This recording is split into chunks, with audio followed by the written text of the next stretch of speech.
రక్షణ వదులుకో ఓ మహిళ మేలుకో, రక్షణ వదులుకో ఓ మహిళ మేలుకో, ఓ మహిళ మేలుకో.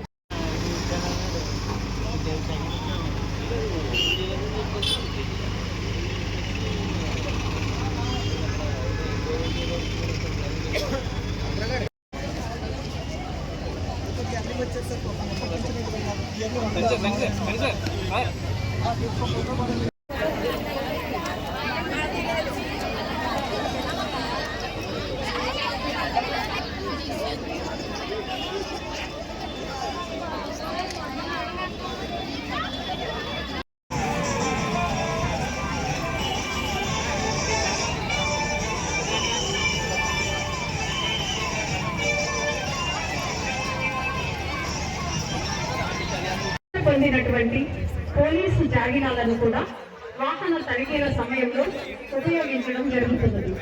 దీని ద్వారా 6 నెలలలో ఈ విధానం ద్వారా తగ్గించడం జరిగింది. గత 6 నెలల్లో మహిళలు మరియు బాలికలు 187 మంది అదృశ్యం కాగా సీసీటీవీ కెమెరా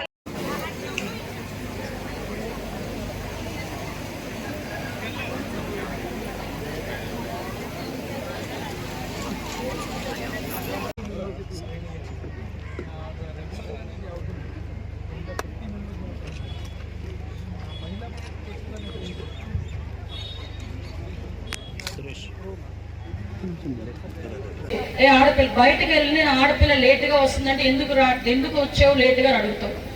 బయటకు వెళ్ళిన ఆడపిల్ల కొంచెం డ్రెస్ ఏదైనా అటు ఇటు వేసుకుంటే ఎందుకు ఎక్కడికి వెళ్తున్నావు అని అడుగుతావు. లేదు ఆడపిల్లని కంట్రోల్లో పెట్టుకుంటావు. నువ్వు ఆడపిల్లని ఎంత కంట్రోల్లో పెట్టుకుంటావో, తమ్ముళ్ళు తిట్టుకోవద్దు, మీరందరూ నా కొడుకుల వయసులో ఉన్న వాళ్ళు, మగ పిల్లల్ని కూడా అలాగే అడిగే రోజు వచ్చిన రోజు డెఫినెట్ గా ఈ క్రైమ్ అనేది తగ్గింది. ఇది నా తాలూకా భావనే కాదు, అందరి తాలూకా భావన. ఇప్పుడు మగపిల్లడు బయటకు వెళ్తున్నప్పుడు ఎక్కడికి వెళ్తున్నావా, ఏం చేసి వచ్చామని అడగాలి కదా మనం తల్లిగా. వాడు మొబైల్ పట్టుకుని పదే చూస్తుంటే అరే మొబైల్ ఎందుకు అంతసేపు చూస్తున్నావు, ఏం చూస్తున్నావు అని అడగాలి కదా అమ్మగా నువ్వు. అదే ఆడపిల్లని అడుగుతాం కదా.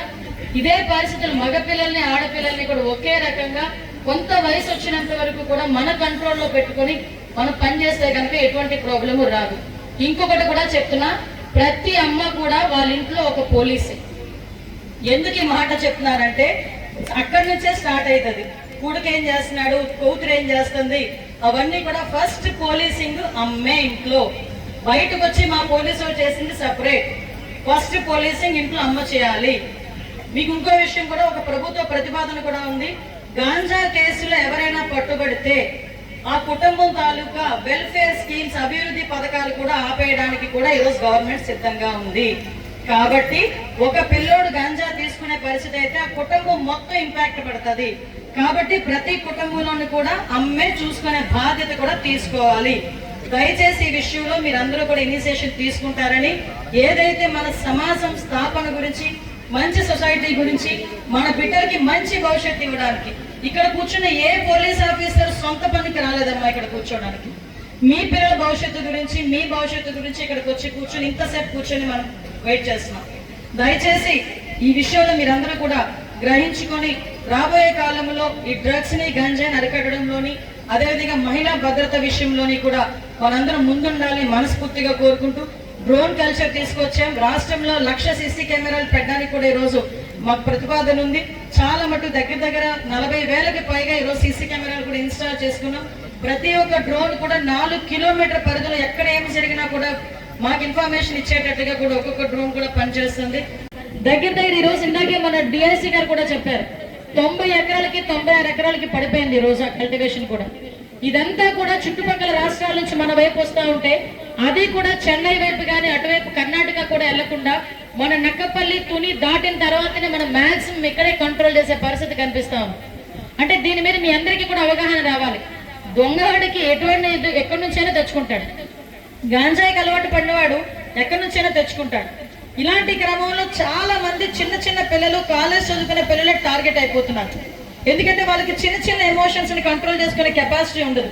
ఫర్ ఎగ్జాంపుల్ ఆడపిల్లలు ఉంటారు, మా అమ్మ తిట్టిందని లోపలికి వెళ్ళి ఏడుస్తారు, మా నాన్న కొట్టాడని. మొన్న రీసెంట్ గా కోనమానపాలెంలో ఒక అమ్మాయిని చూశాను, చాలా బాగా చదువుకుంటుంది అమ్మాయి. కేవలం మంచి మార్క్స్ రావేమో అని చెప్పి సూసైడ్ చేసుకొని చనిపోయింది. అంటే ఒక ఎమోషన్స్ ని క్యారీ చేసుకుని ఎమోషన్స్ ని దాన్ని కంట్రోల్ చేసుకునే కెపాసిటీ ఆ ఏజ్ గ్రూప్ వాళ్ళకు ఉండదు. దెన్ వెంటనే ఎవరైనా ఒక చిన్నది వాళ్ళు ఆఫర్ చేస్తే దాంట్లో ఏదో వాళ్ళకి ఆ మత్తులో ఏదో ఆనందం ఉందనే ఉద్దేశంతో వాళ్ళు తీసుకుంటారు, కొంతమంది ప్యాషనేటిక్ గా తీసుకుంటారు. ఇటువంటి నేపథ్యంలో ఈ రోజు ప్రత్యేకంగా అలాంటి వాళ్ళని కంట్రోల్ చేయడానికి మీరు నమ్ముతారా, దగ్గర 39,000 మందికి ఈ రోజు మనకి మోటివేషన్ క్లాసెస్ కానీ ఈ రోజు కంట్రోలింగ్ చేయడానికి వాళ్ళందరికీ కూడా ట్రైనింగ్స్ కూడా ఇప్పించే పరిస్థితి. దగ్గర 600 పైన ఈ రోజు మీ కౌన్సిలింగ్ క్లాసెస్ కూడా కండక్ట్ చేశారు పోలీస్ డిపార్ట్మెంట్ వాళ్ళు. ఒక్కసారి మనందరం కూడా ఆలోచన చేసుకోవాలి. ఈరోజు చాలా మంది మహిళల మీద ముఖ్యంగా నేను ఎందుకు చెప్తున్నా అంటే నిదాన్ పోర్టల్ అని ఒక పోర్టల్ ఉంది. వన్స్ గంజాయి అనేది చాలా మంది ఏమనుకుంటారంటే నా దగ్గరికి వస్తారు కొంతమంది నాయకులు, అమ్మ గంజాయి వాడు పండించట్లేదు రవాణా చేయట్లేదు అమ్మ, క్యాబ్ తీసుకున్నాడు అంతే, కేసు చెప్పమ్మా కొంచెం అంటారు. నేను ఒకటే అంటాను, తోలు తీస్తానంటాను.